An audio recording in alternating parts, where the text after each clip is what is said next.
Eh, Bienvenidos todos, pues, a nuestra sesión número 217.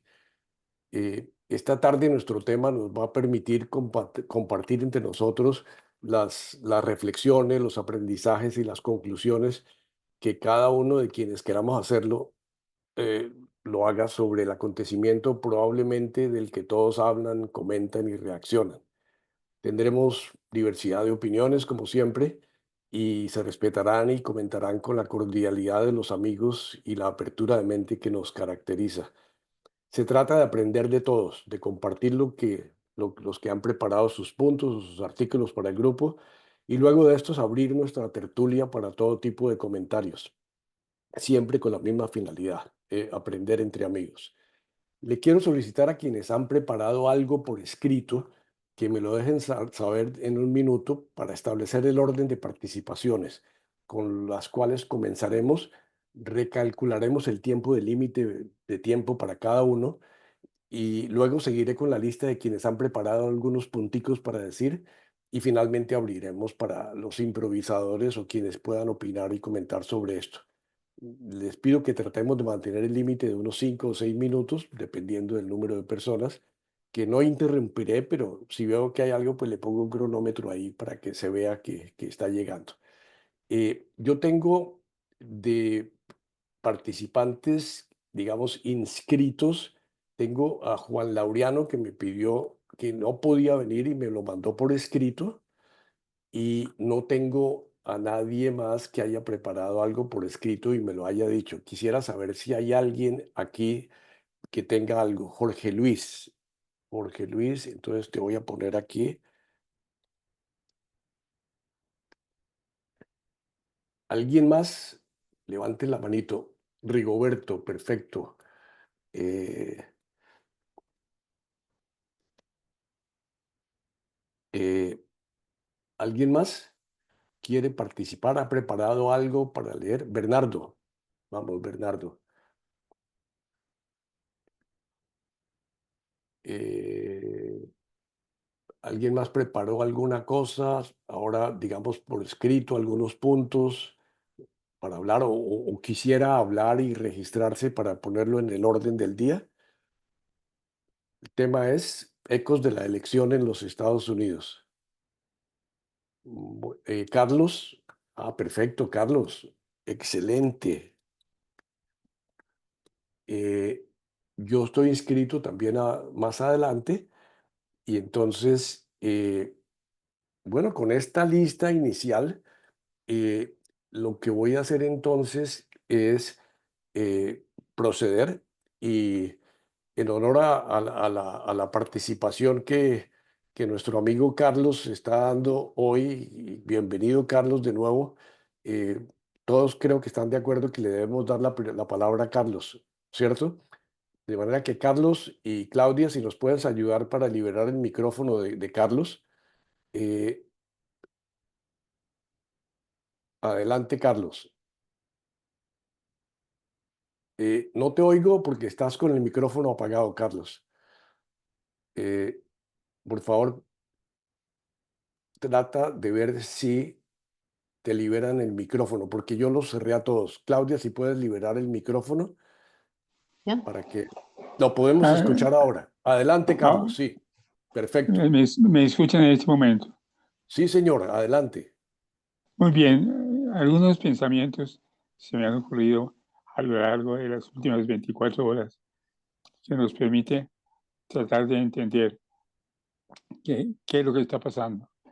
Lo que está pasando es que hubo vencedores y vencidos y no estamos acostumbrados a, somos más bien un grupo neutro que quisiera que todo el mundo ganara, quisiera que los que son derrotados tengan la hidalguía de declararse derrotados. Y ante una situación como la que se presenta, en donde hay vencedores claros y vencidos claros, como que no saben bien qué hacer. Yo lo he sintetizado con la siguiente frase. es muy duro el sabor de la derrota. Quienes en el mundo de la política, en el mundo de las artes, en el mundo de los descubrimientos científicos, han tenido triunfos y derrotas,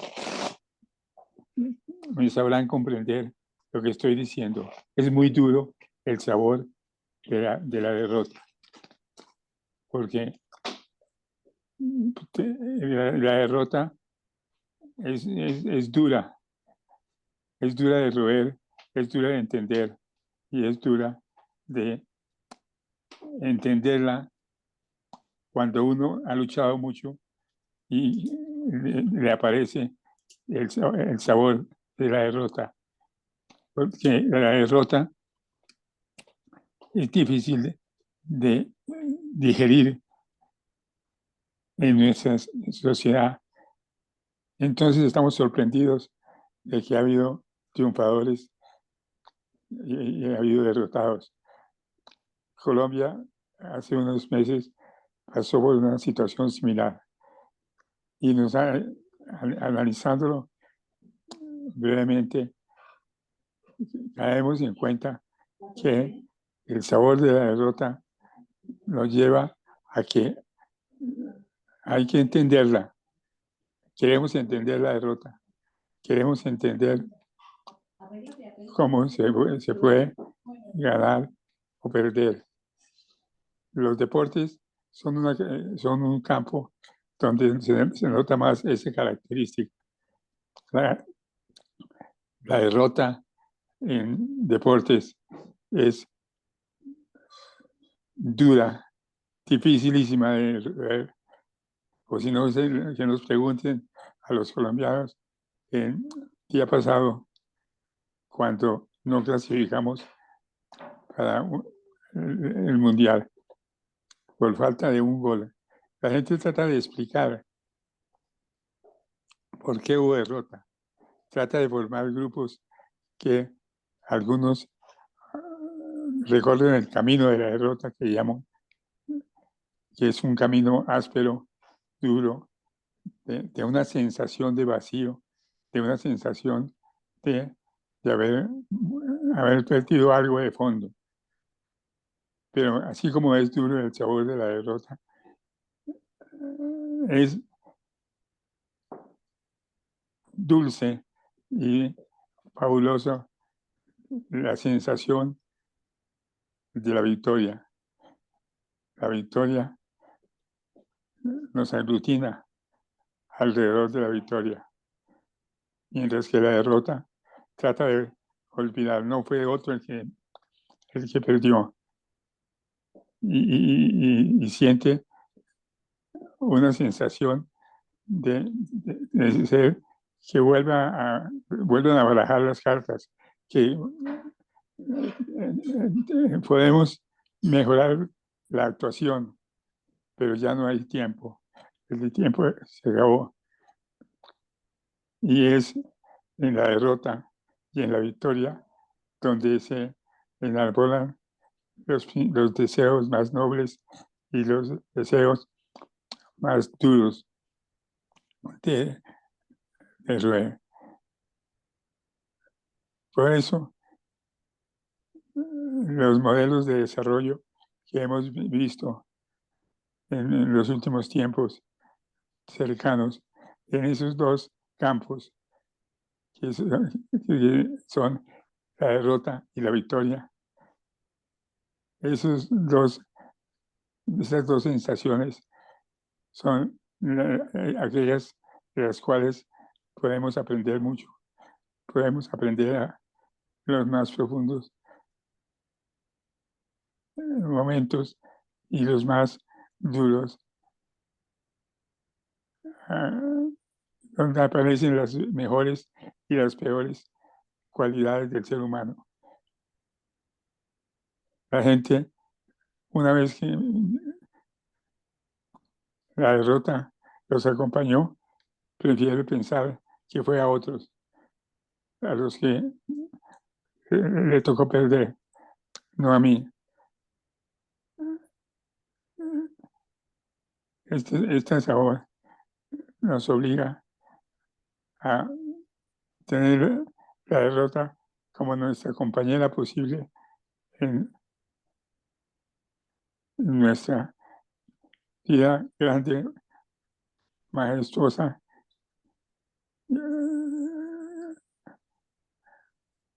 de la victoria, así como grande y majestuosa, dolorosísima, es la derrota. Es lo que le ha pasado a Colombia en el Mundial del 50-54. Es lo que le ha pasado a, a nosotros cuando nos hemos encontrado y chocamos contra la derrota. Ahí debemos aprender y podemos aprender y vamos a ver si se aprende a la derrota, manejarla, explicarla, vivirla, incorporarla a a nuestra actividad y parte y incorporarla a nuestra vida, aprendiendo a perder y aprendiendo a ganar también.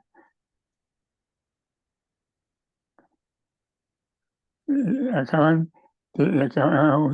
de ver el sabor de la derrota, que significó también el sabor de la victoria para el lado contrario.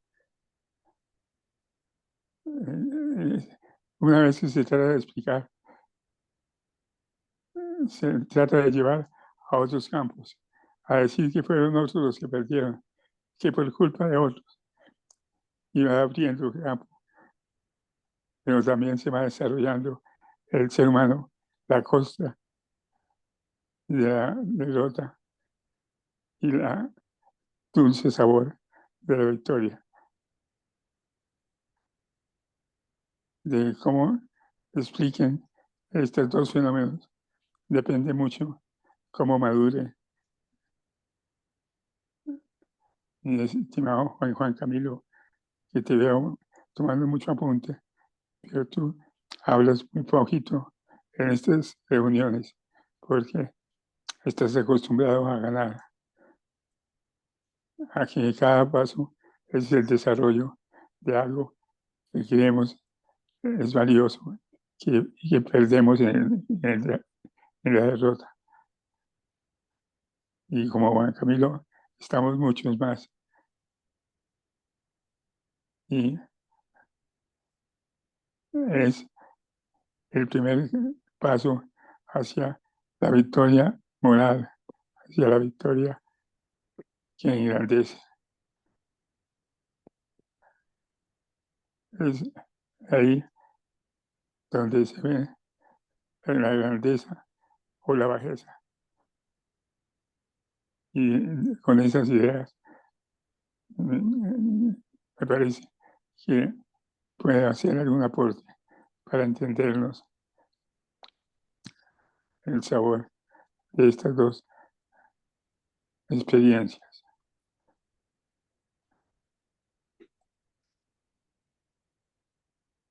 Muchas gracias, Carlos. Muy amable. Apreciamos muchísimo tu colaboración y valoro el esfuerzo que has hecho por participar de esta reunión y de todas las que nos han precedido. Gracias de nuevo, Carlos. Gracias. El siguiente es Jorge Luis Puerta. Jorge Luis me ha pedido, está sin la posibilidad del micrófono, pero ha querido preparar una presentación, la va a subir, la está subiendo y me ha pedido que la lea. Entonces, el aporte de Jorge Luis es el siguiente. Algunas consideraciones sobre el regreso de Trump. Uno, la democracia capitalista occidental de la cual Estados Unidos es considerada el modelo mundial, está demostrando su agotamiento. No ha sabido resolver los grandes problemas de las mayorías: educación, salud, movilidad social. Esta frustración lleva a la gente a apoyar cualquier aventura que quiera dinamitarla. Por eso no molestan los autoritarismos. 2. La crisis del Partido Demócrata es mucho más profunda que el fenómeno Kamala. No ha podido resolver el problema de la migración, sigue teniendo un perfil guerrerista, se ha alejado de la clase trabajadora y del amplio sector rural. Se ha convertido en un partido urbano de clase media. 3. La fuerza especuladora de los grandes capitales acumulados, Musk, Bezos, Mellon, otros, está mostrando su peor cara al meterse en la política. Se calcula que Musk ha invertido cerca de 120 millones en la campaña de Trump, lo que es un récord histórico. Al día siguiente de la elección, experimentó un incremento de 26.500 millones de dólares en su fortuna en un solo día, debido en parte por una subida del 15% en las acciones de la empresa. Hasta aquí la presentación de Jorge Luis. Eh, voy a voy a permitirme, detrás de cada presentación, de dejar un minuto o dos para, si alguien tiene algún comentario a esta presentación rápida, y después seguimos con los siguientes en la lista. ¿Hay algún comentario a lo que acabo de escribir, Jorge Luis? Humberto Sánchez, adelante, libera tu micrófono. Gracias, un saludo para todos. Lamento haber llegado un poquito tarde, no sé cuántas presentaciones llevaba, pero donde Solo manda una. capitán, manda marinero, ¿no? La señora me tenía una tarea. Eh, pues primero con Carlos, muchísimas gracias, realmente un aporte muy bueno. Lo que alcancé a oír es sacar ventaja de la derrota y lo primero, aceptar la derrota. Me parece fabuloso, Carlos, ese aporte. Y y a mis hijas, que ambas votaran por Kamala, que están muy golpeadas, les va a servir mucho. En cuanto la, el aporte ahora es decir, la parte del escrito que nos mandó fue, se llama Jorge Luis. Jorge Luis. Hombre, Jorge, sí, no. Es decir, yo creo que eso es un análisis muy teórico y utópico. Eso ha sucedido siempre y son reglas, los encaraman, se bajan. La realidad para mí es que el voto estuvo guiado por el bolsillo. Es decir, ha habido una inflación muy grande, se está golpeando los bolsillos y como se tiene confianza de que Trump, un tipo muy rico, les va a volver a fortalecer sus ingresos, eso fue lo que los movió. Dar más explicaciones, tratando de buscar, yo realmente no las veo, se pueden explicar, pero no son la causa de la derrota. Eso ha sido siempre en Estados Unidos. Yo tengo la mayoría de representaciones con las cuales yo trabajo en mi compañía son compañías americanas. Y por supuesto las compañías, la mayoría están manejadas por republicanos. Y tengo buenos amigos republicanos. Sin embargo, pues la manera como ellos manejan las cosas es dinero. Dinero mientras haya utilidades para adelante, ¿no? El tener una empresa es para ganar plata. Y de ganar plata, el ejemplo que ponía de que se ganó en un día 25.000 millones de dólares cuando hizo un aporte del 5% de eso, le costó todo el aporte que hizo para la campaña, más o menos el cálculo que hiciste, que nos diste, Más o menos, sí. más o menos. O sea que en un día hizo un aporte de un 5% y se lo ganó en un día. Eso todo lo tienen calculado. De modo que Ok. la plata desafortunadamente es el dios en Estados Unidos.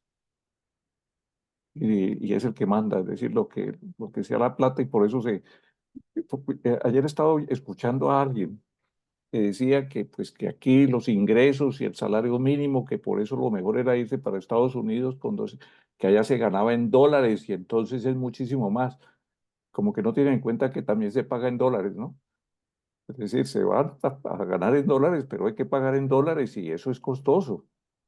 De modo que la lucha por la vida y por las cosas, desafortunadamente, se da uno cuenta de que en Estados Unidos la campaña fue eso, plata, que es lo que más me interesa a mí, ganar plata. Y con eso se consiguió los votos que estaban necesitando. Los que votan por otras cosas. Yo pensé, por ejemplo, las mujeres se van a ir contra un tipo tan, tan hosco y que ha tratado a las mujeres tan mal. Y no, y tampoco el voto de las mujeres tampoco influyó. Y lo que hubo realmente esa votación fue una barrida completa. Es decir, no, uno estaba esperando que por allá iba a pasar lo mismo, que el 6 de enero estarían resolviendo las cosas y que los delegados y todo, y tratando uno de entender toda esa metodología de la elección, y resulta que por la noche fue una elección parecida a la de Colombia, ¿no? ¿Cuántos votos? Tanto, listo, quedó listo, ganó. Y ya solamente hay que esperar a que firmen. Eso, una cosa completamente inesperada, nos va a golpear.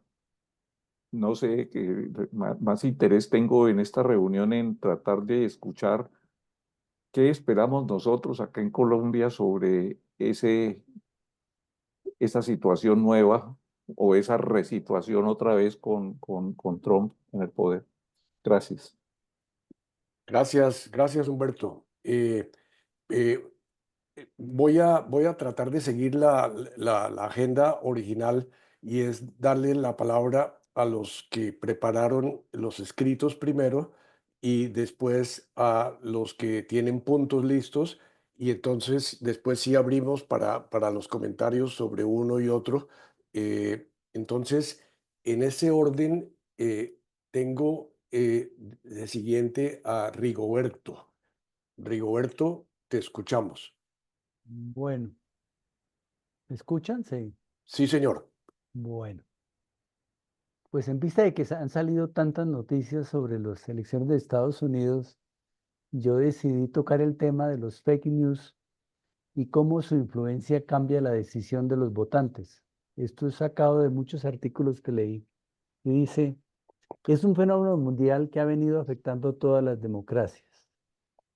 En el caso de los Estados Unidos han advertido con anticipación errores en la votación anticipada, han presentado por medio de inteligencia artificial imágenes falsas de afroamericanos votando para alentar a los republicanos a votar, inmigrantes ilegales hospedados en hoteles 5 estrellas, mientras los veteranos de guerra se les deja en las calles, en las votaciones, sin ninguna prueba del robo de elecciones tampoco. Todo lo anterior para generar un clima de inestabilidad y de no confiabilidad en los resultados en caso de que no le sean favorables los números. Según una encuesta de Cynthia Arson, directora del programa latinoamericano de Woodrow Wilson Center y reconocida analista política en la que entrevistó 2.750 estadounidenses entre septiembre y octubre pasado, el 80% de los republicanos creen en las acusaciones de Trump que denuncian que el gobierno está dejando entrar inmigrantes para que voten por Kamala. Más de un 30% de los demócratas creen que los intentos de asesinato de Trump fueron orquestados. Un 69% de los republicanos creen que los ataques fueron influenciados por los demócratas. Un 20% de los republicanos consideran a Harris es inelegible porque han escuchado que no tiene ciudadanía estadounidense, como el caso de Obama en el 2008. Con el agravante de que este tipo de creencias siguen rondando la mente de los votantes. Por ejemplo, Solo un 38% de los republicanos reconocían la victoria de Biden. Hoy, tan solo un 25% lo aceptan. No obstante, que la Agencia de Seguridad de Infraestructura y Ciberseguridad afirmaron en su momento que las elecciones pasadas fueron las más seguras de la historia. En resumen, la polarización es tanta que lo que importa es que alguien de tu partido salga elegido, así tu candidato no esté diciendo la verdad. En resumen, no hay responsabilidad de los candidatos por lo que dicen, ni de los votantes por exigirles su fidelidad con la verdad. Los políticos saben que no se les pasarán cuenta de cobro por eso. Hoy tenemos toda la información a la mano, pero estamos inundados de información falsa. Lo más preocupante es que las mentiras se convierten en relatos y estos a su vez en creencias difíciles de cambiar. Parece que los seres humanos nos resistimos a aceptar la evidencia cuando ésta contradice nuestras creencias. Confiamos en fuentes cercanas o afines más que en evidencias científicas que también están a nuestro alcance. O sea, cuando la información que recibimos no encaja, no cuadra con nuestra visión del mundo, la desechamos. Es decir, no hacemos un análisis crítico y objetivo. En conclusión, está en nuestras manos el investigar, confrontar, analizar, consultar varias fuentes antes de expresar una opinión o reenviar una información que nos llega por las redes sociales. Si me permite, Darío, le voy a pedir un minuto. Se trata de lo siguiente. Me llegó también una entrevista, no sé si ustedes lo conozcan, a Arturo Pérez Reverte. Hombres buenos, el italiano, y ahora acaba de sacar un libro que se llama La isla de la mujer dormida. Me va a permitir leer la pregunta y la respuesta, es un minuto nomás, pero creo que da en el punto. Dice, hablando del libro, le preguntan, hay otros dos personajes espías, amigos de ideologías muy diferentes, que se reúnen, que dialogan, que conviven. ¿Es posible esto en la vida real? Contesta, sí, es posible, lo es, lo he vivido y lo he visto, pero en el mundo actual hay una obsesión social por establecer líneas divisorias, es decir, blanco o negro. Pronúnciese, señor Reverte, ¿usted es de República o de Franco? ¿Usted es rojo o azul? ¿Machista o feminista? Uno puede ser muchas cosas, incluso ser contradictorio. El mundo actual rechaza la gama de los grises, rechaza la fértil ambigüedad del debate intelectual y de la vida. No porque yo sea ambiguo ideológicamente, en el mundo actual en el que tiene una fe, que es una palabra muy peligrosa, tiende a rechazar cualquier virtud en el adversario y a rechazar cualquier error en el bando propio. Al final, con la edad, desconfía de quienes tienen fe religiosa, patriótica o lo que sea. ¿Por qué? Le preguntan. Porque la fe hace militantes. El militante termina siendo fanático. El fanático termina siendo inquisidor y el inquisidor termina siendo verdugo. Es peligroso porque el mundo está lleno de tontos y hay muchos más tontos que malos. Pero los malos contaminan a los tontos y vuelven malos a los tontos. El mundo actual tiende cada vez más a exigir que te posiciones. Y hay aquí algo muy peligroso. Supongamos que soy un tarugo analfabeto, pero me pongo a tuitear a favor o en contra de alguien. Ya no me siento más solo porque integro una comunidad y me siento importante, soy parte de una fuerza. La gente que no tiene ningún tipo de razón intelectual adopta ideas políticas, sociales, económicas, religiosas que no son suyas. Es gente sin formación adecuada que milita de una manera absolutamente radical con la fe del converso en causas que ni comprenden ni sienten realmente. No les digo otra pregunta, otra respuesta que es maravillosa, pero eso es mi aporte. Gracias. Muchísimas gracias, Rigoberto. Estupendo, estupendo tu análisis, tu presentación y tu cita creo que nos enriquece bastante. Voy a seguir con Bernardo y después les leo la de Juan Laureano y ahí seguimos. Adelante, Bernardo. Gracias, Darío. Gracias a todos. ¿Me están escuchando, sí? Sí, señor. Bueno, mira, yo lo que hice fue tratar de recopilar diferentes opiniones de personas cercanas de alguna manera a mí. La primera es un comentario de Luisa Fernanda, una lejana prima que vive en este momento en Miami. Y ella escribe una cosa muy pequeñita. Un criminal, un violador, un pedazo de la porquería más baja de la humanidad es lo que eligieron solo por no elegir una mujer. Ahora nos va a tocar 4 años más con sus mojones, inundando lo que pudo ser un cambio positivo para este país. Qué tristeza y pensar que algunos celebran su destrucción. Primera parte. La segunda es un comentario que es el coordinador hispano de la campaña. Fuimos compañeros en RCN, él está ahora viviendo allá. Testigos del paso de la historia, viviendo la emoción del triunfo, comenzando a hacer grandes los Estados Unidos otra vez. Está en juego mucho más que Occidente.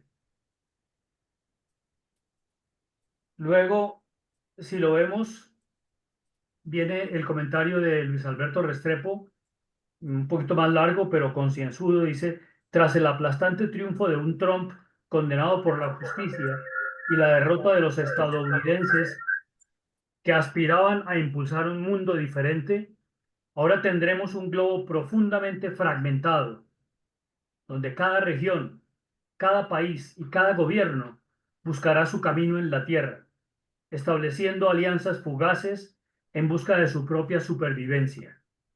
Desde luego, el cambio climático seguirá imparable su derrotero de incendios, inundaciones y devastación. La supervivencia de la especie humana no está garantizada.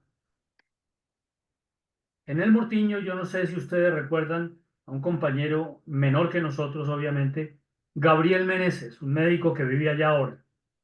Compañeros, como ciudadano de este gran país y ante un hecho histórico como el de anoche, no puedo dejar pasar un momento más para congratular a nuestro presidente número 47º, Mr. Donald J. Trump, por tan merecido y arrasador retorno al solio presidencial. El pueblo americano sabía del torcido y equivocado rumbo que la nación llevaba y no dudó ni un milímetro de segundo. Esto lo dijo Maburro alguna vez, ni un milímetro de segundo, en corregir su derrotero.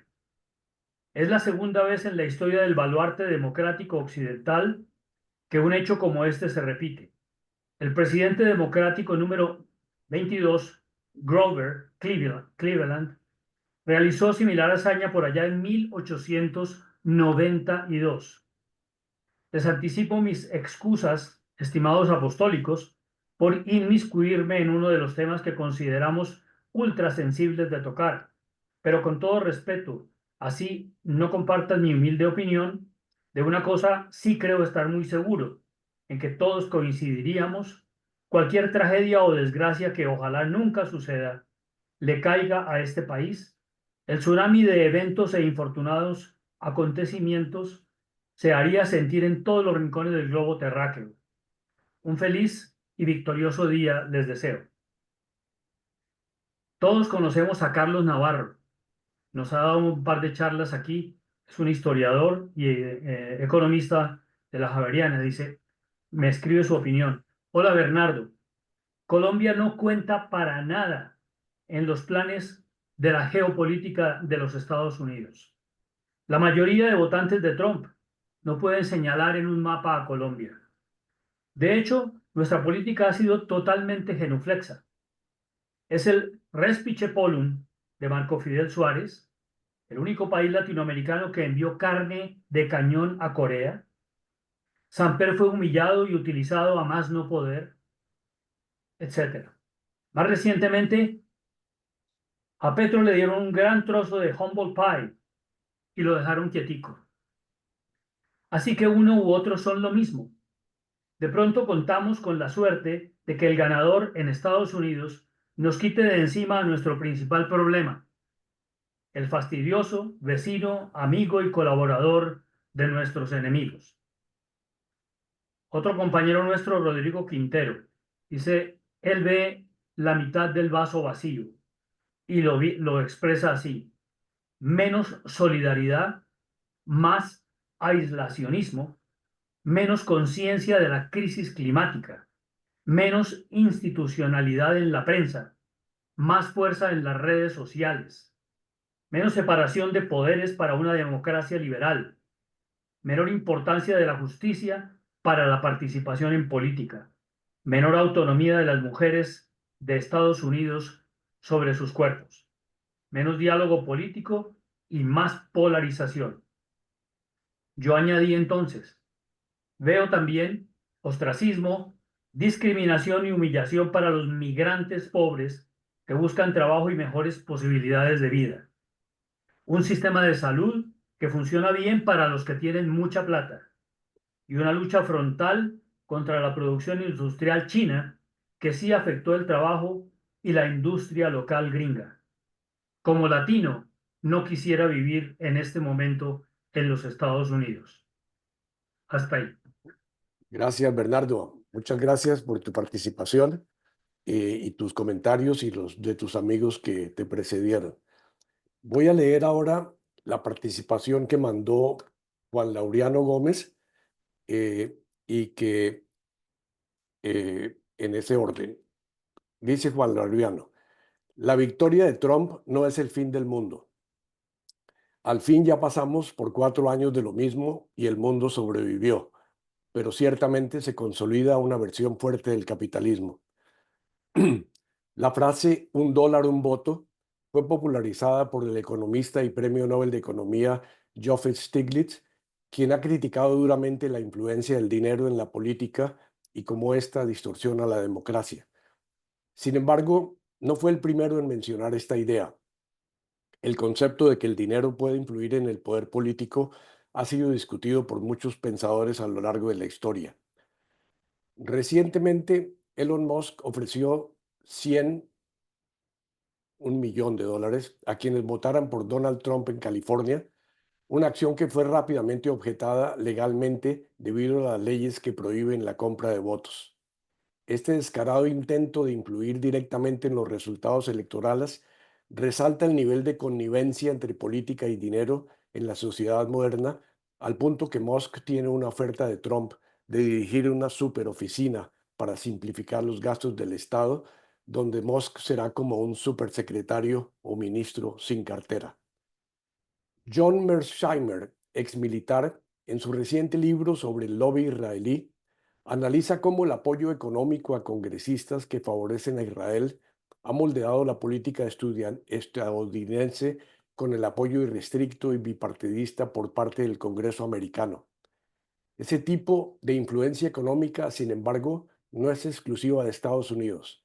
En América Latina, la compra de votos es una práctica común. Por ejemplo, en pueblos de la costa atlántica colombiana se habla del pago de 100.000 pesos colombianos por voto en las pasadas elecciones, y en México un voto presidencial en las últimas elecciones supuestamente valía aproximadamente $250.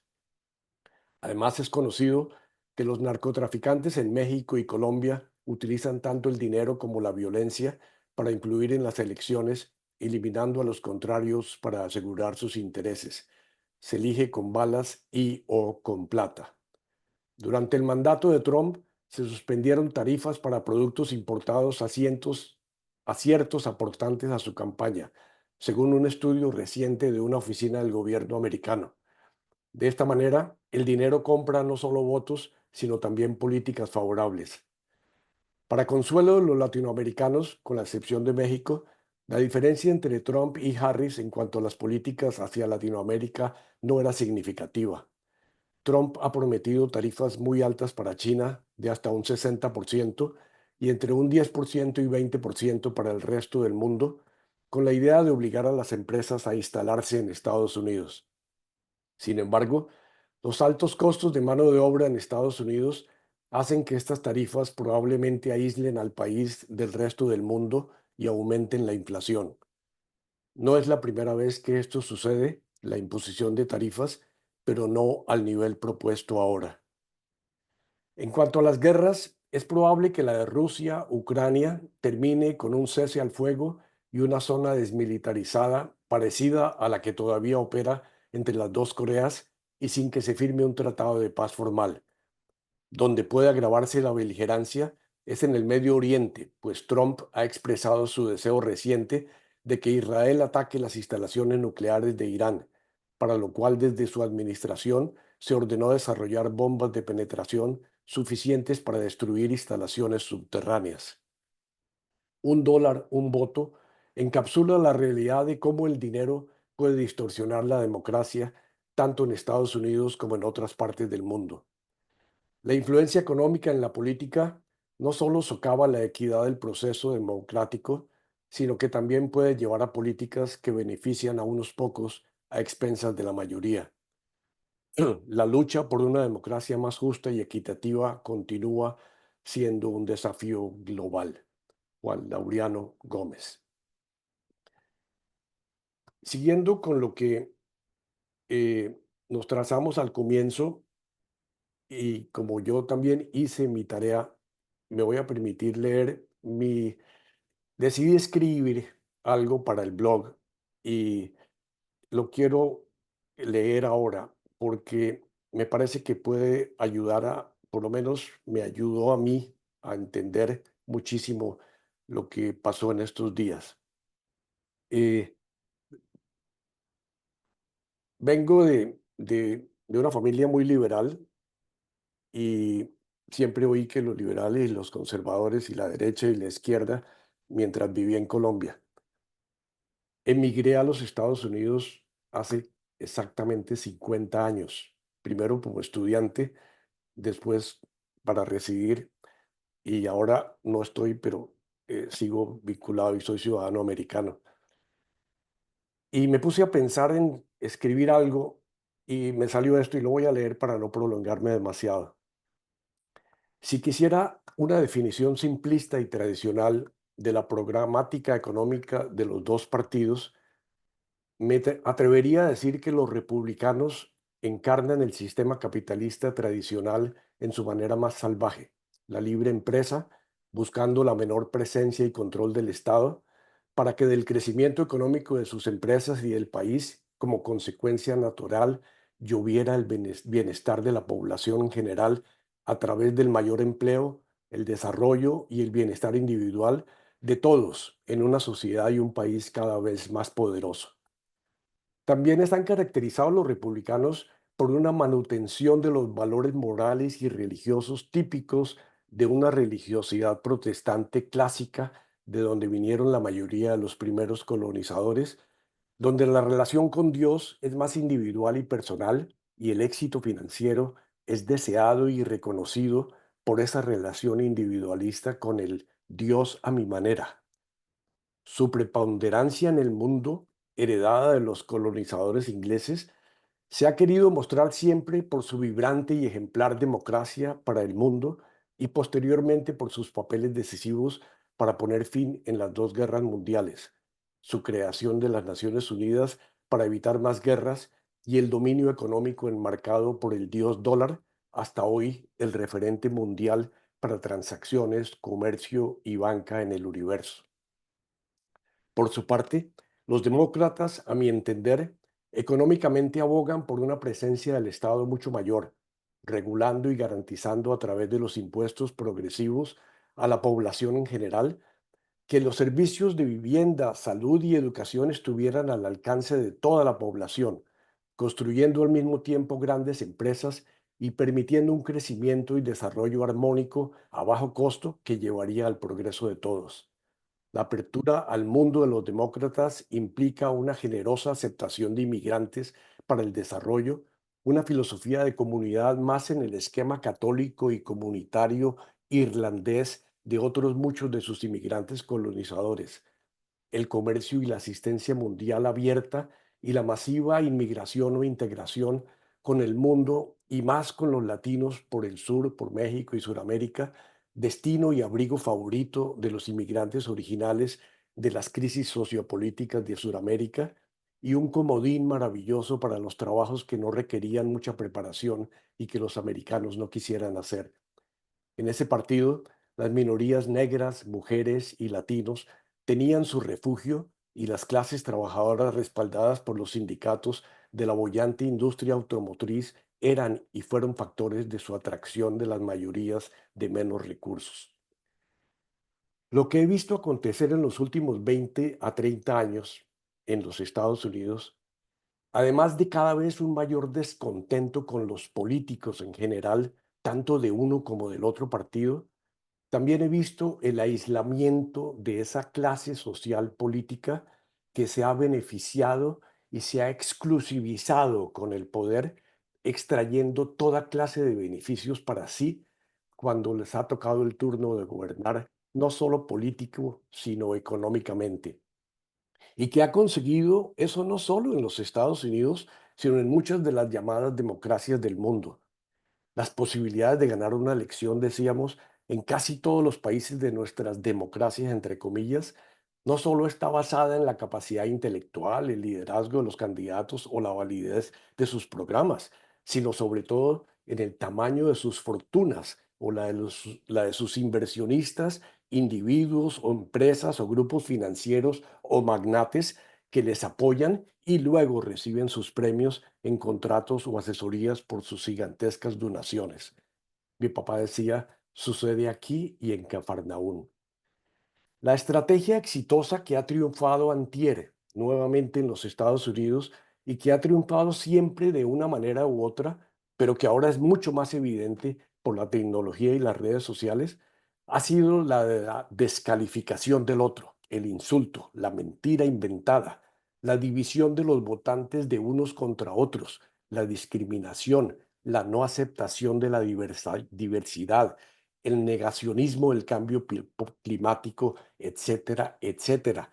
Y no la de las propuestas del gobierno, los planes de trabajar juntos, el diálogo, el acuerdo, donde cedemos y pensamos siempre el bien común de todos, objetivo único que debería ser imprescindible.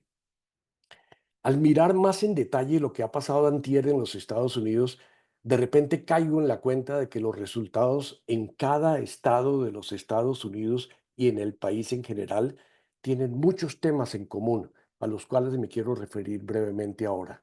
Uno, el triunfo de los demócratas, que son azules aquí, se ha dado más que todo y especialmente en las ciudades grandes de cada estado grande y desarrollado, donde se concentran las élites económicas, académicas, artísticas y empresariales, y donde los niveles de educación son claramente mayores por la presencia de universidades e instituciones educativas y donde viven mayormente las minorías diversas y los inmigrantes exitosos financiera y académicamente.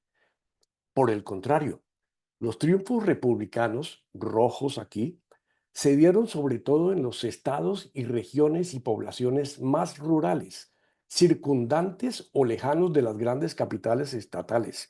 Lo llaman aquí redneck, por el cuello rojo del trabajador agrícola de entonces, donde la educación es más limitada. El desarrollo empresarial y sobre todo agrícola ha sufrido grandes transformaciones traídas por la automatización y el desempleo de un país inmenso y la creciente migración de extranjeros para realizar muchas tareas ha reducido las oportunidades y sus posibilidades de empleo para el nativo americano blanco o negro y le hacen sentirse desplazados y desmoralizados.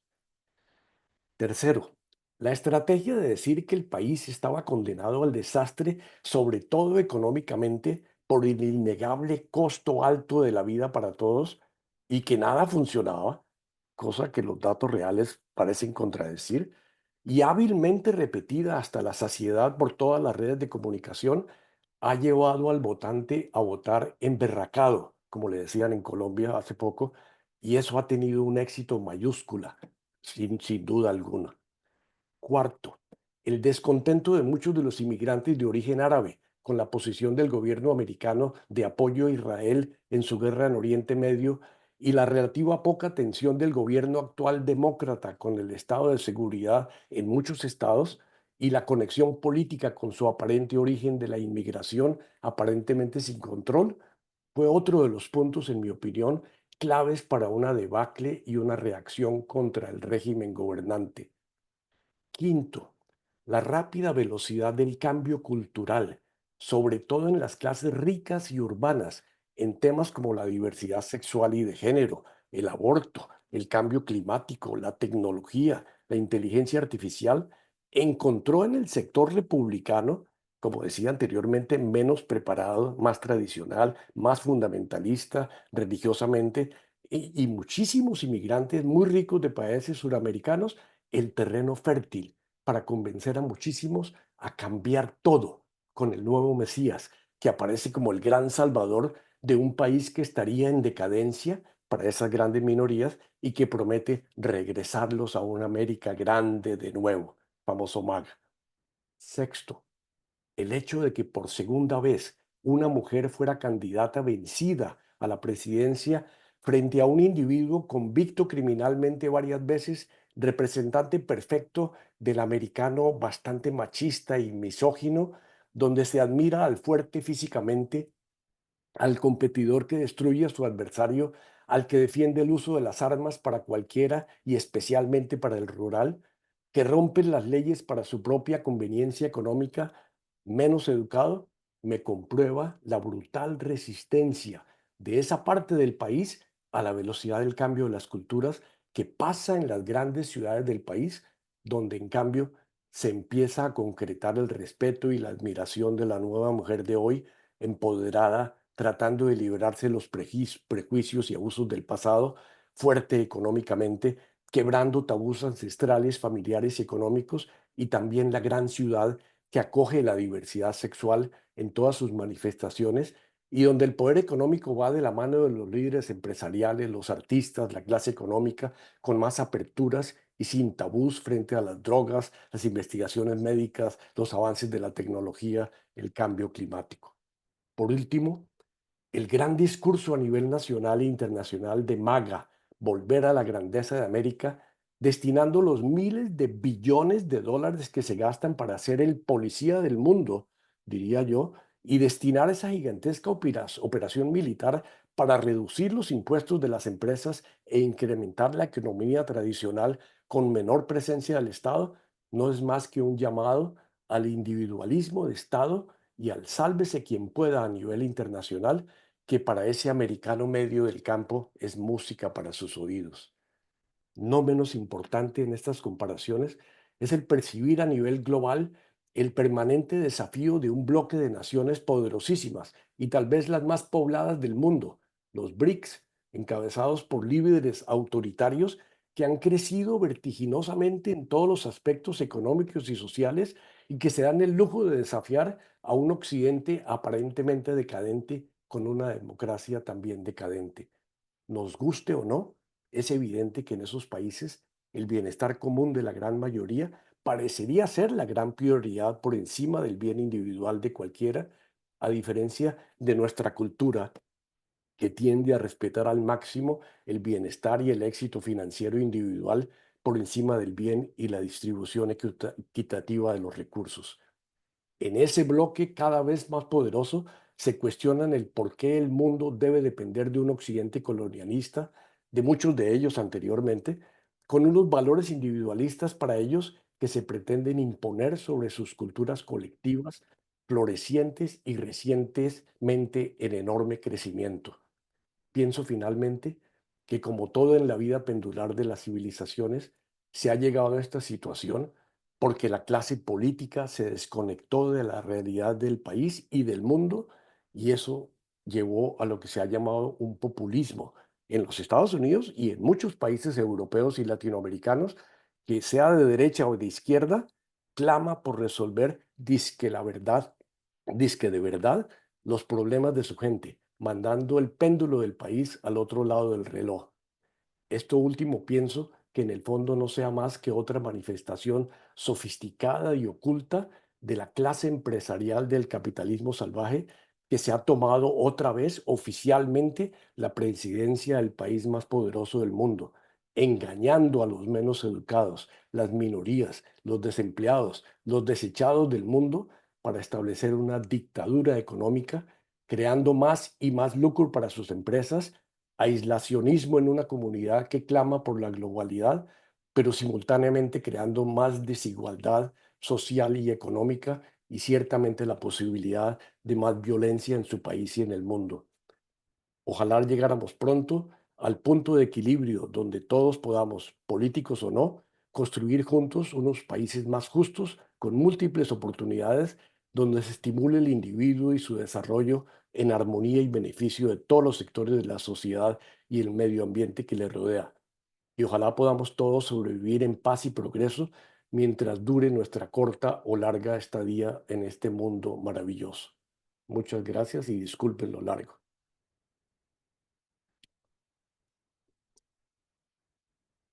Silvio Zuluaga, Bien, Darío. adelante. Muy bien.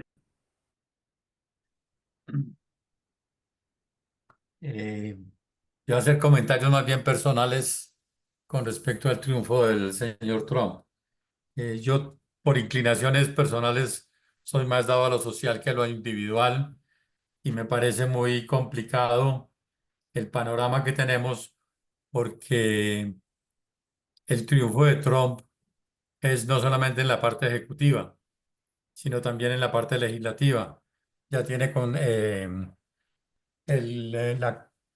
el Senado ya lo ganó y parece que va a ganar también la Cámara. Entonces tiene el legislativo, el ejecutivo. Y para esta mañana estaba oyendo un comentarista, para peor de males, él ha nombrado 3 de la Corte Suprema de Justicia jueces ideologizados y parece que 2 de los que están y están en los 50 años, 2 de los que están, de los otros 2 conservadores, parece que renuncian durante el periodo de Trump y Trump elegirá otros 2 superconservadores ideologizados, lo cual quiere decir que la Cámara, que la Corte Suprema de Justicia estará afectada por el conservadurismo por los próximos 25 años. Eso es muy complicado. Y digo que desde el punto de vista personal, porque al ser yo más social que individual, pues veo que realidades como el Obamacare, que beneficia a muchas gentes, pues va a estar realmente cuestionado y lo van a cambiar como sea.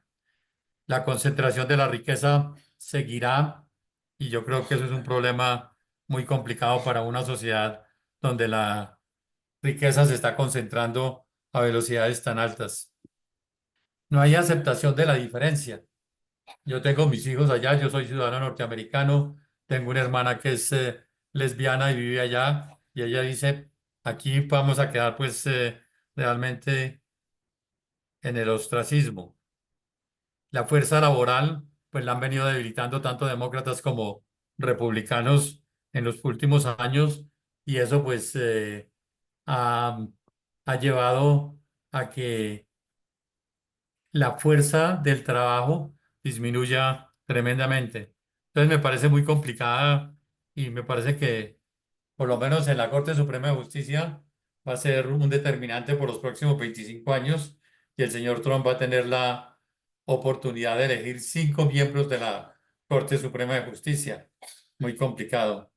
En el legislativo, ya en 2 años habrá elecciones, veremos qué pasa. Y en el ejecutivo, pues estaremos con él durante 4 años.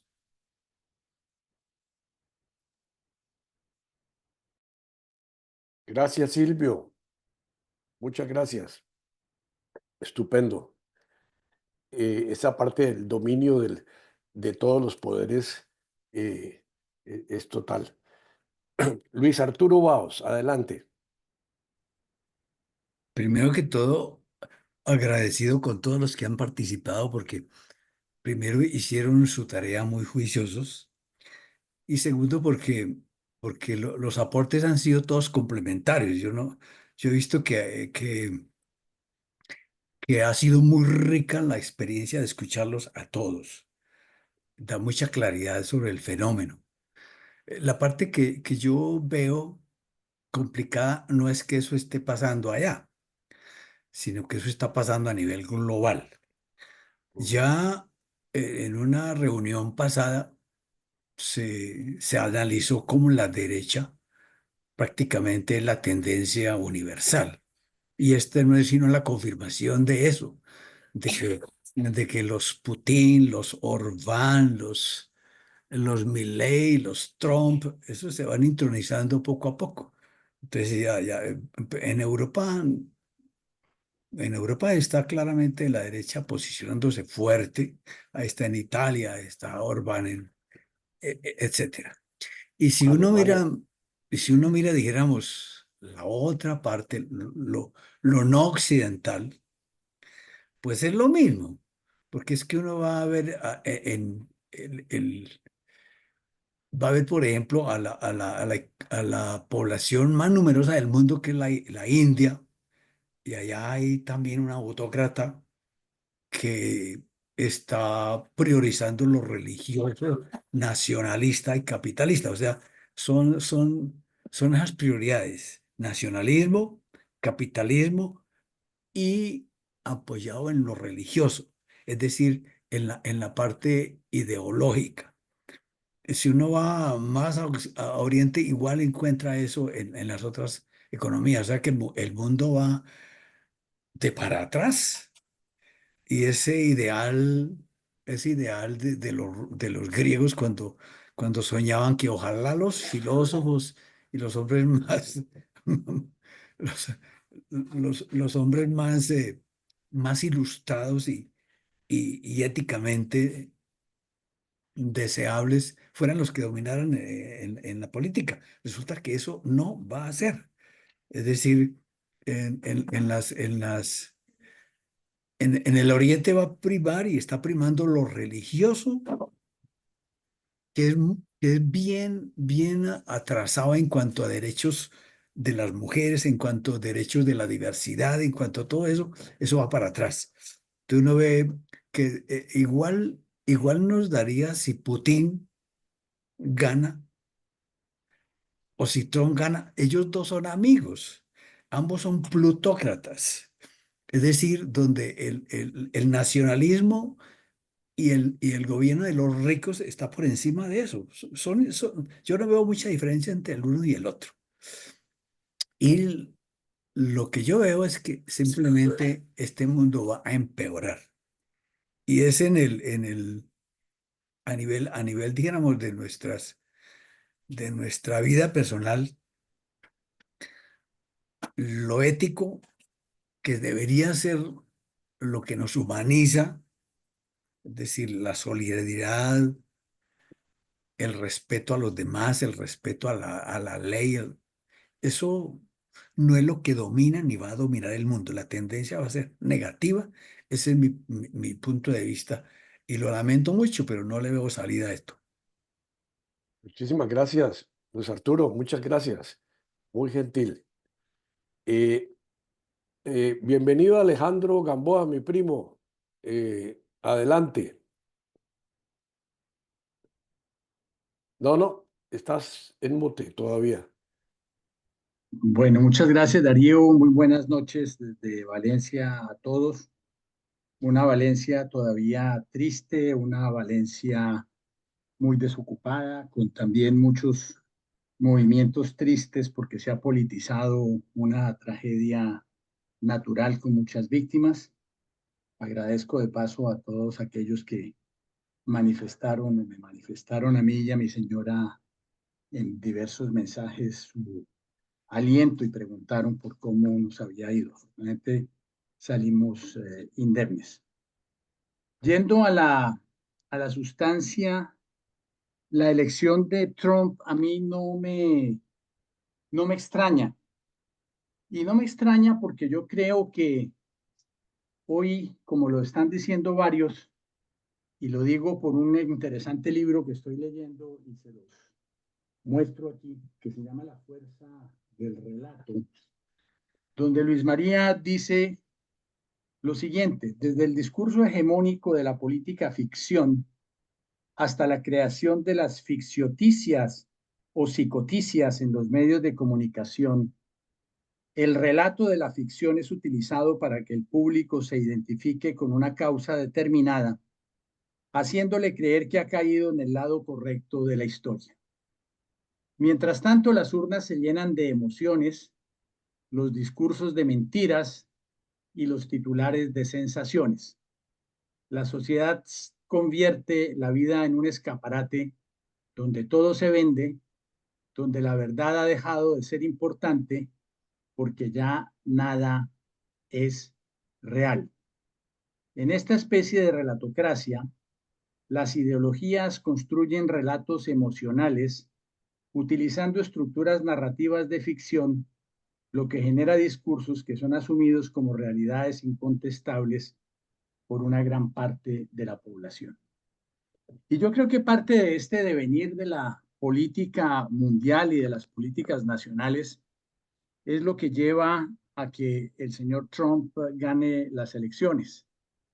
Sus discursos no fueron discursos, sino más bien como sentencias de que los inmigrantes comen mascotas, discursos contra el miedo a la inmigración, discursos muy sencillos como que la situación económica para el ciudadano estadounidense es difícil, discurso que cabe para cualquier parte del mundo. En España es igual, en Francia es igual, en Colombia ni hablar. A pesar de que hay un gobierno socialista, los precios están por las nubes porque también acabo de llegar de allá. Entonces, construir una campaña o destruir una campaña con un solo debate donde no le fue bien, con mentiras y con acusaciones a la otra candidata, con miedo a esa inmigración y con unos anuncios de que está en lo correcto porque volver a hacer América grande otra vez es entrar a subir los aranceles y acabar con el conflicto ruso y con las demás confrontaciones bélicas, además con un tono agresivo, es lo que muchas veces las sociedades esperan y lo que las sociedades quieren escuchar, mas no necesariamente lo que significa la solución a los problemas, porque no ataca de fondo lo que los está produciendo. Y lo que a mí también me aterra frente a estas verdades ficciones es que adicionalmente, como gracias a ellas, todo un pueblo tan anglicano, tan lleno de costumbres tan morales, pierde totalmente el norte de la moral y elige a un presidente subyúdice, que está con unas condenas y que está con una serie de juicios por diferentes hechos, como si esto no fuera cierto, como si fuese un ataque político, cosa que también con algunos políticos colombianos está sucediendo desde hace muchos años, donde se han vuelto intocables, tienen pocas condenas, salen de la cárcel y los ovacionan el día que salen de la cárcel y hacen desfiles en ciudades costeñas o costeras. Entonces, toda esta pérdida de valores es aterradora, pero es más aterradora en un país como Estados Unidos, donde ese puritanismo ha jugado un papel muy importante. Frente a esto también aterra lo que leía, que es el auge del voto masculino latino, con una especie de reverdecer del machismo, ¿sí?, donde entran a apoyar a Trump. Y también porque yo creo que es una mentira decir que el inmigrante necesariamente es una persona que va por las ideas liberales. La experiencia mía, tanto en Francia como en Suiza y ahora en España, es que no hay nadie más reaccionario que el inmigrante. y hace respetar a todas luces las leyes, las costumbres, los principios del país a donde ha migrado, porque entre otras cosas le ha abierto las puertas, lo ha acogido y seguramente económicamente le está yendo muy bien.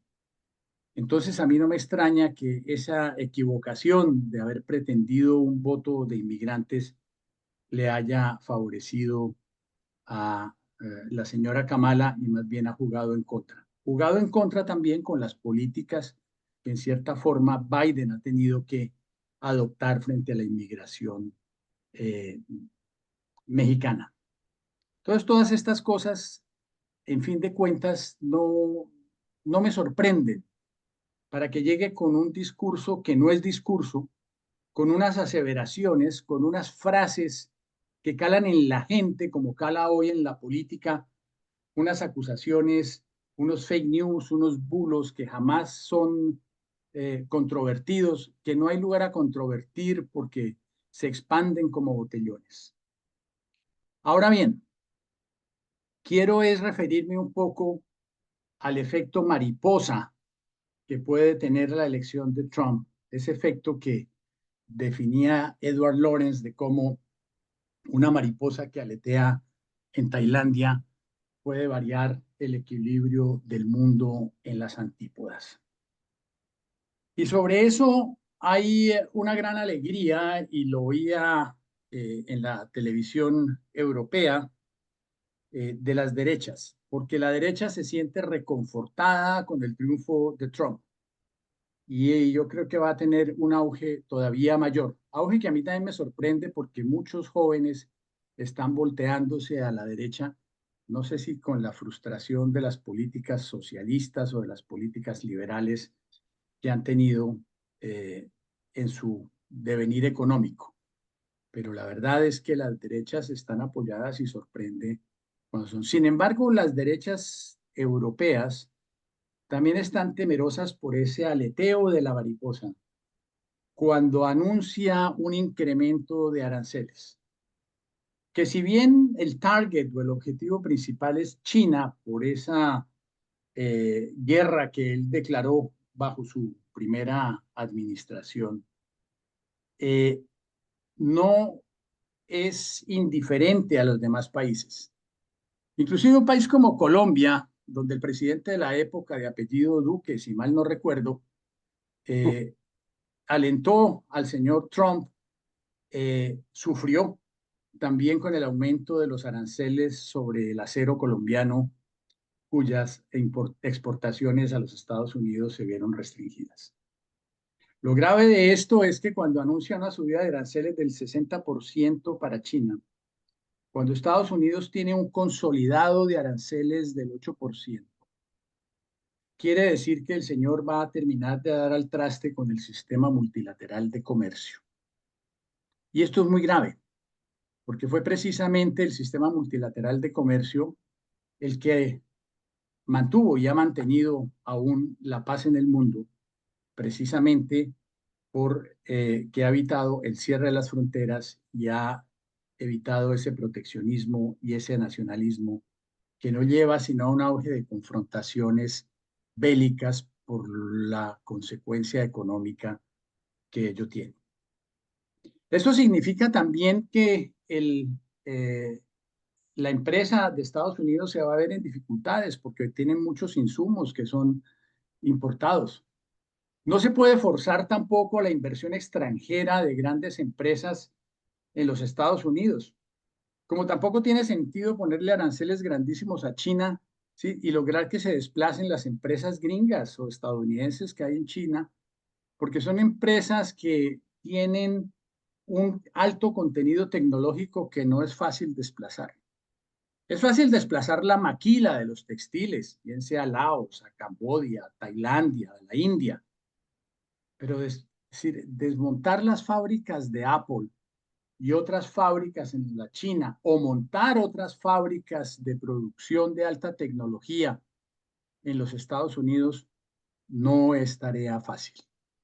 Renegociar los tratados de libre comercio tampoco es tarea fácil. Lo que va a llevar a los Estados Unidos no solamente a un breach o un rompimiento de sus compromisos internacionales, sino también a un aislacionismo que a la larga, como alguien ya lo decía, le va a ser perjudicial para sus propios intereses económicos. Pero todo eso es, como también lo decía Darío, parte de ese populismo. Ahora bien, algunos amigos colombianos se regocijaban porque decían, por fin va a llegar y va a acabar con Maduro. Ya tuvo 5 años anteriores con Maduro y no hizo nada. Ni este actual gobierno hizo nada. ¿Dónde está el cierre de las refinerías de PDVSA en los Estados Unidos? No lo pueden hacer. Estuve este año en Uzbekistán. Me aproximo a ir a Turkmenistán a fines de este mes, la segunda gran dictadura del mundo, según la definen. No sé si sea cierto o no. Miraré allá qué observo. Pero lo que veo es que todas las exportaciones de gas y todo el manejo del gas en el Asia Central se hace por parte de Gazprom. Y ese gas es el que llega al resto del mundo. O sea que son sanciones que al parecer no quedan en nada. Pero ¿qué va a pasar con China? China no se va a quedar atrás. China es créanlo o no lo crean, acéptenlo o no lo acepten. Ya el primer país, ¿sí?, con el comercio internacional más grande. Que se verá afectado, pero desmontar esas plantas allá o montar nuevas plantas en Estados Unidos por parte de los europeos va a ser difícil. Venezuela, no sé qué política nueva tenga. Lo único que yo veo dentro de la geopolítica, que es lo que yo manejo, es una posible salida positiva para el conflicto con Ucrania. Si bien Putin se ha mantenido reservado en su felicitación a Trump, no me extraña que lo haya hecho ya en privado. Y yo creo que una administración Trump sí es capaz de retomar ya lo que habla Zelensky en cierta forma, y es una opción B, que es por la cual los rusos siempre han optado. Y es una negociación sobre una neutralidad en el territorio fronterizo con la Federación Rusa. Eso, todo lo que es la parte de Crimea y toda la que es la parte de estos territorios que ellos son los que quieren ocupar y donde esperan que no se ponga un escudo o un espejo atómico como el que hay en Polonia o como el que tiene Israel para detener los ataques del Hezbollah y del Hamas. Eso es lo que quiere evitar Rusia a toda costa y seguramente en eso de pronto la administración Trump va a ser exitosa. ¿Qué hará con Irán? ¿Qué hará con Gaza? No sabemos. Hoy decía la prensa europea que Netanyahu ha sido los primeros en felicitar a Trump. Y ha dicho la prensa europea igualmente que muchos israelitas han celebrado en varias plazas el triunfo de Trump. No sé hasta qué punto vaya a seguir dando ese apoyo, hasta qué punto vaya a seguir permitiendo ese ataque, en mi punto de vista, desproporcionado a un ataque horriblemente condenable, como fue el ataque del Hamas a una población civil en un concierto. Pero si su acción contra Irán es una acción fuerte, no puede más que generar a futuro un gran conflicto y un conflicto muy duro que es un conflicto terrorista.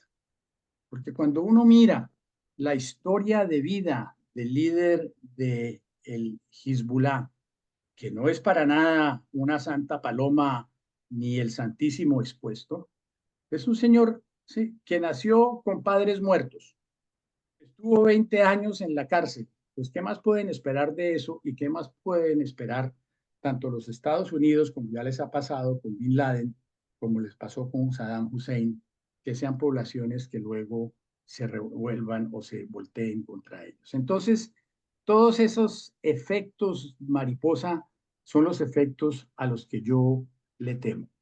Venezuela, no sé, Irán, vamos a ver. México también es otro conflicto. Lo que dice de esta señora Sheinbaum, ¿sí?, que les va a cerrar también las fronteras cuando tiene un tratado de libre comercio. para que ellos cierren a su vez las fronteras para los emigrantes, lo cual se ha vuelto ya no solo un conflicto mexicano, porque no son emigrantes solamente mexicanos o latinos, sino que por el caso de Colombia están pasando de todas partes, pakistaníes, están pasando africanos, están pasando otros asiáticos, y que es un conflicto bastante grande, cuando él prometió un muro del cual solo construyó unos solos metros. Entonces, esas son en grandes líneas las cuestiones que yo quería plantear frente a Trump. ¿Cuánto de eso va a cumplir? ¿Qué tan fuerte va a hablar? Pero sobre todo a mí, lo que más me inquieta, más que la parte política, que tendrá algunas repercusiones, que tendrá algunos apoyos, es lo que va a pasar desde el punto de vista del comercio y del desarrollo económico en el mundo por un aislacionismo que es casi imposible, porque en el ostracismo, en la actual coyuntura internacional, nadie puede vivir.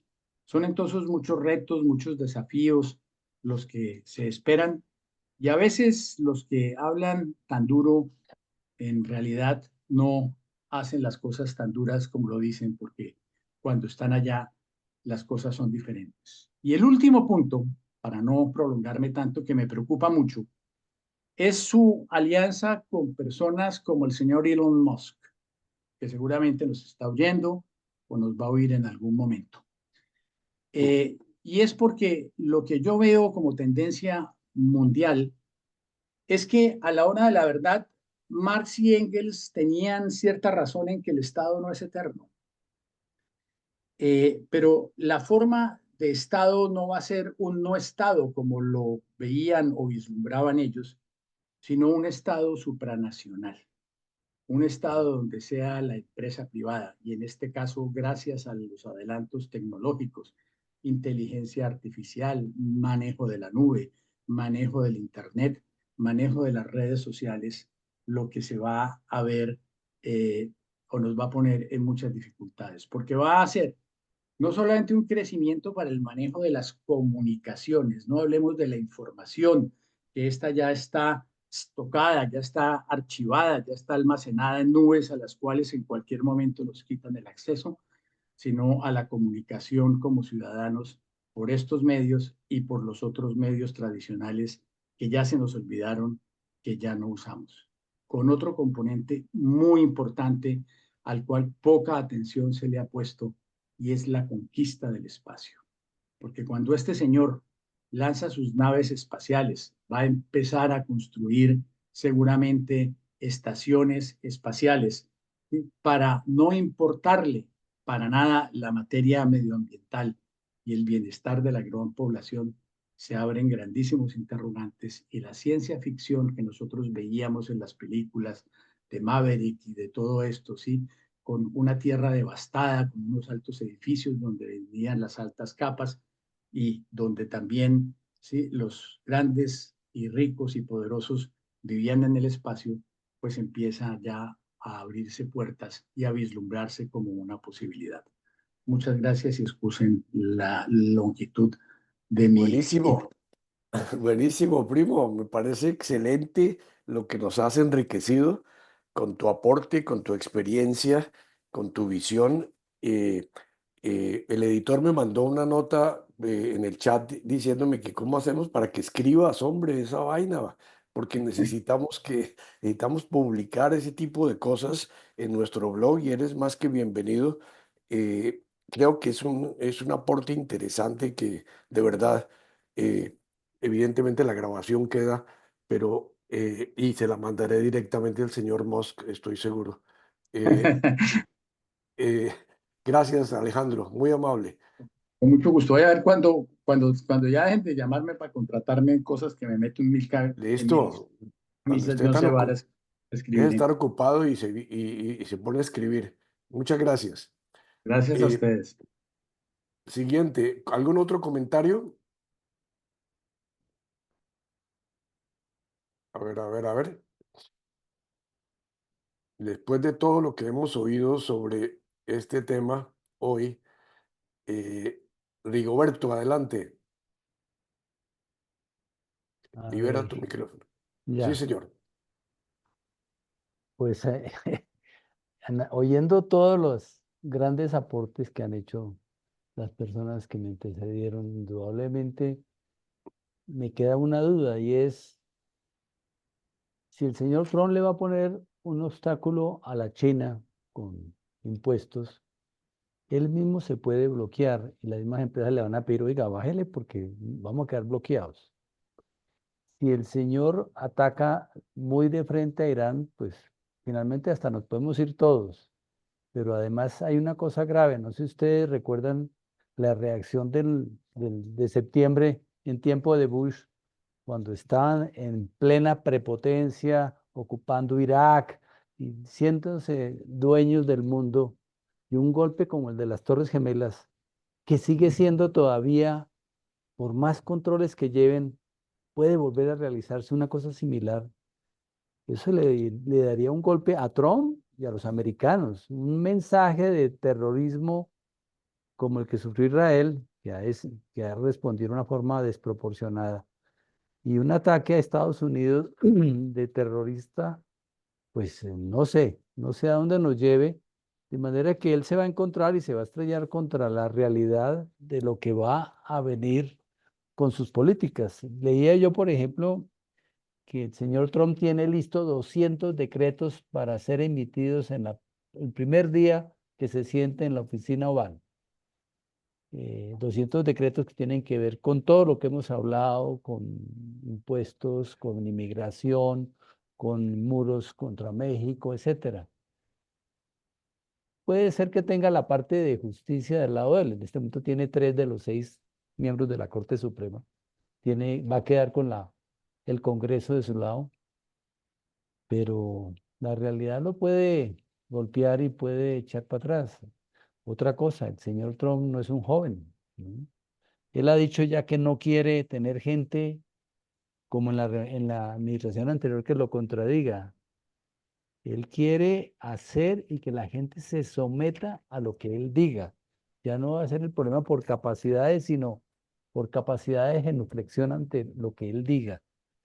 Entonces, pues, no sé, entramos a un mundo muy inestable que no sabe a dónde vamos a terminar. Podemos terminar en otro septiembre, un ataque terrorista, puede terminar en un aislamiento de Estados Unidos que no lo va a tolerar, porque los ricos le van a decir, oiga, pero mire, ¿con qué producimos? Y aquí no sale más costosa el producto porque la mano de obra es más costosa y eso no lo puede cambiar. Entonces, no la tiene fácil, lo que digo yo. Gracias. Gracias, Rigoberto. Gracias. Un comentario que yo quisiera hacer. Sí, yo creo que todo esto tienes razón, Rigoberto. Pero hay una cosa que lo traté de decir en mi escrito y yo pienso que esto, el dinero y el enriquecimiento, lógicamente tiene autocontrol y lo importante, yo tratando de reflexionar esta mañana sobre esto, yo decía, se me parece Trump a los ejecutivos, digamos, de tipo tradicional, dictatorial, que llegó el momento de la crisis y no vacila un minuto en decirle al jefe de recursos humanos, vote el 20% del personal. No le importa un carajo eso. Simplemente decide por el bien. Viví en mi vida profesional situaciones donde cuando la bolsa caía, el presidente de la empresa llegaba y nos decía, tenemos que recortar gastos y lo primero que hay que hacer es cortar gente. Y no me importa lo que pase, pague lo que quiera, pero eso que lo quitamos ya del presupuesto. Ese tipo de reacciones en un ejecutivo presidente de un país lo puede hacer perfectamente y lo ha hecho.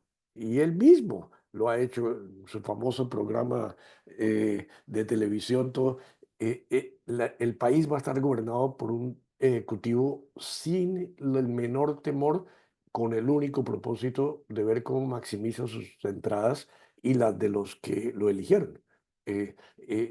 Evidentemente tendrá que tener mucho cuidado con todas las amenazas. Yo creo hoy en día personalmente que no hay nada más absolutamente poderoso que los servicios de inteligencia de los grandes países, digas Estados Unidos, Israel, que saben exactamente dónde está cada quien de cualquiera de los movimientos terroristas y que los están observando continuamente. Y solo recordar cómo Israel agarró a los de Hezbollah y los voló con unos beepers, ¿no es cierto? Es decir, de un momento a otro. Yo creo que todo esto no es un mundo apocalíptico, sino un mundo que va a estar gobernado con otro criterio que yo considero netamente empresarial y a favor del dinero. Eh, eh, ¿Alguna otra opinión, algún otro comentario sobre lo que dijo Roberto, sobre lo que dijo Alejandro, sobre lo que dijo eh, Carlos? ¿Quieres hablar? Libera tu micrófono, Carlos.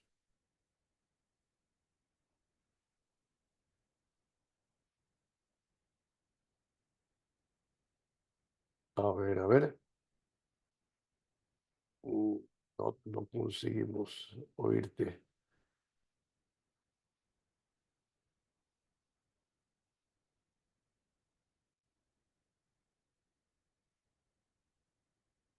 Pídele a Claudia que te auxilie y mientras tanto le damos la palabra a algún otro que quiera intervenir.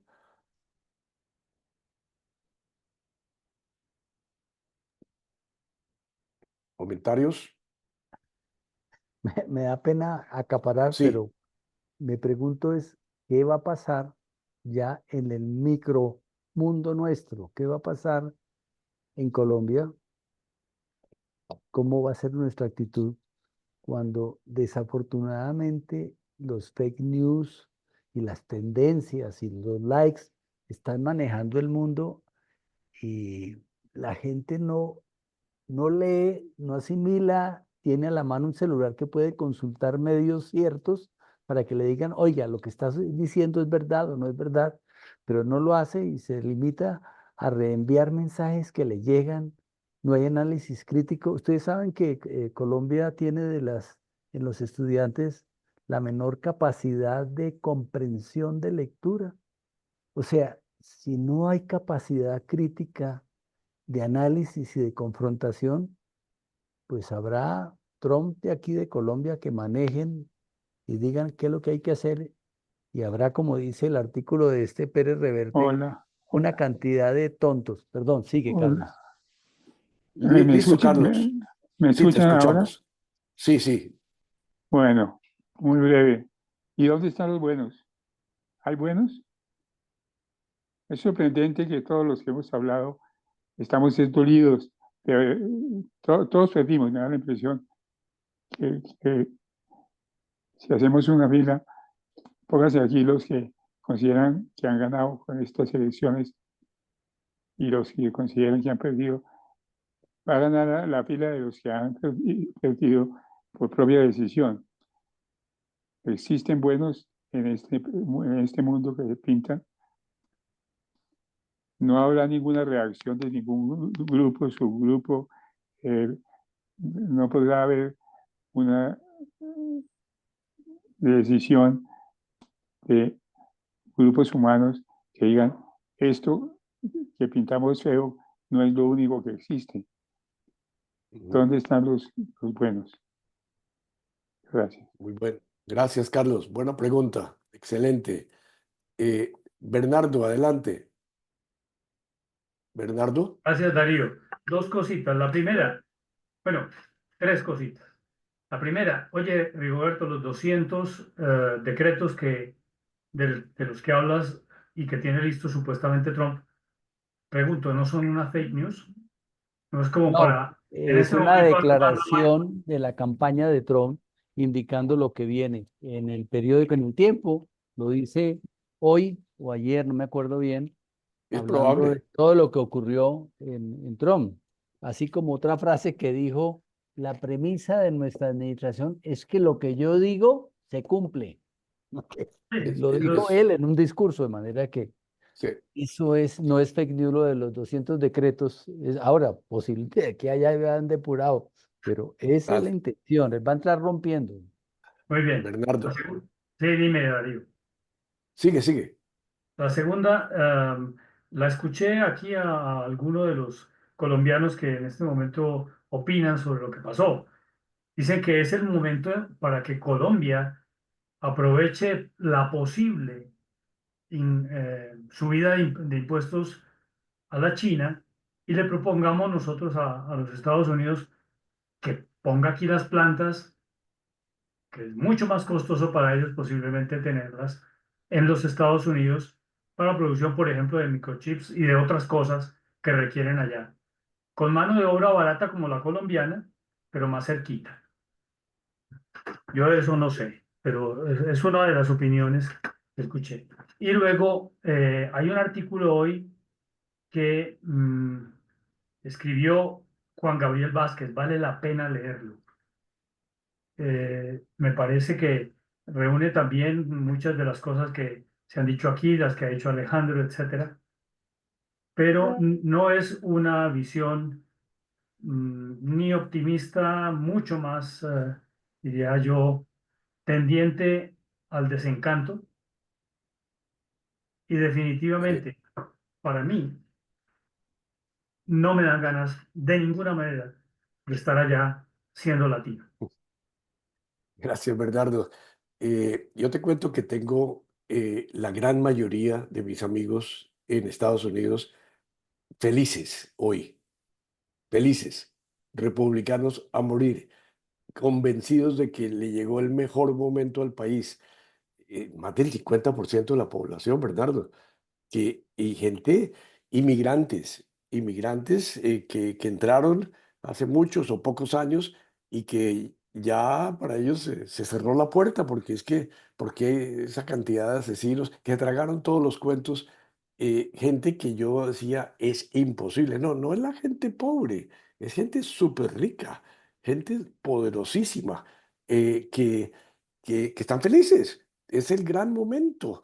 Finalmente, su gran emprendimiento económico va a volar. Es decir, y solo mirar la bolsa ayer y hoy, ¿no es cierto? Es decir, la bolsa rompió históricos el primer día y hoy volvió a romper históricos. Eh, entonces, para alguien que mira su interés individual y su interés económico, llegó la gran época. Llegó la gran época. Esta mañana tuve el gran, el gran privilegio de hablar con el hombre del banco donde yo tengo algunos ahorritos y me decía, no, no, no, es que ahora llegó el carnaval porque ahora todo el mundo va a ganar mucho dinero. Entonces, no, no hay un ejército de gente deprimida y tal vez de las élites artísticas, digamos, de las personas que piensan más en el prójimo, en otros valores. Sí, claro, hay una desilusión y una tristeza, pero hay 70 y pico de millones de personas, alguien me decía 72. ahorita, que están absolutamente radiantes. Tengo que decirlo con cierta vergüenza, tengo una sobrina, hija de mi hermano, que hizo campaña, es médica y cree firmemente en eso y que además es profundamente religiosa. Y entonces y yo no lo entiendo, es mi sobrina, la quiero mucho. Mi hermano, su papá tampoco lo entiende, pero es una realidad. Es decir, la mayoría de los vecinos nuestros eran, por decirlo en el término local, trompistas a morir. Entonces, no, no es una cuestión de unos cuantos y menos de decepcionados, sino de una gran mayoría que lo ha demostrado. Eh, ¿Algún otro comentario? Bueno, entonces quiero simplemente redondear, primero agradecerles a todos los que participamos en esta gran tertulia de enriquecimiento, de colaboración, de pedirle a los que escribieron y a los que no escribieron, si quieren escribir, para utilizar nuestro blog como una manera también de expandir la reacción de los análisis. Y quiero avisarles que la próxima semana, el 14, tenemos a la doctora Daniela Cepeda Tarut en un tema que se llama ¿Está preparada Colombia para una nueva ola migratoria de Venezuela? vamos por ahí, por el mismo camino, pero ese es el tema de la próxima sesión. El 21 tenemos al doctor Gustavo Rosanía Juliao, un famosísimo médico colombiano que vive en Michigan, o ha participado. El tema es las plantas medicinales, verdades y mentiras. Y para el 28 de noviembre, que es la fiesta de Acción de Gracias en Estados Unidos, decidimos con el equipo de coordinación que tendremos el Día de la Gratitud en nuestra tertulia. Y será un día donde todos nosotros podamos escribir y ojalá preparar una cuestión de no más de 2, 3 minutos sobre gratitud con la familia, con la empresa, con el país, por lo que ustedes quieran escribir y compartamos ese día expresiones de gratitud entre unos o con la familia o el tema que quieran relacionado con la gratitud. Para diciembre tenemos un programa el 5 de diciembre, la herencia social de las misiones jesuíticas del Paraguay, el doctor Felipe Valencia Caicedo. El 12, hemos hablado con Silvio, no sé si está levantando la mano por eso, pero por favor, el tema será una presentación que preparó Silvio sobre Nexus y el fenómeno Trump, que es un análisis muy interesante que compartió. No sé si quieres decir algo un poquito sobre eso, Silvio. Adelante, que ya que tiene la mano levantada. Libera tu No micrófono. sobre la presentación, sino un dato que acabo de encontrar. En las elecciones del año 2020 votaron 158 millones de norteamericanos. En las de este año, 142. Dato interesante. Ajá, Una sí, una gran rebaja, ¿no? sí, sí. Gracias, gracias, Silvio. Y ese día tenemos el 12 eso, y el diciembre 19 tenemos nuestra última tertulia del año, que se llamará La música, autor o canción que más me gusta de la Navidad y por qué. Y Bernardo, que es el que nos va a ayudar en esto, ha pedido que cada uno escoja la música, el título, nos mande la música, la canción o el autor preferido y nos encargaremos de que poner un pedacito y conversar en la última reunión sobre Navidad. Este es el programa que tenemos de aquí a final del año.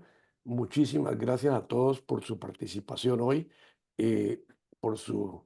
Alejandro, qué bueno que estuviste. Muchas gracias por tus aportes.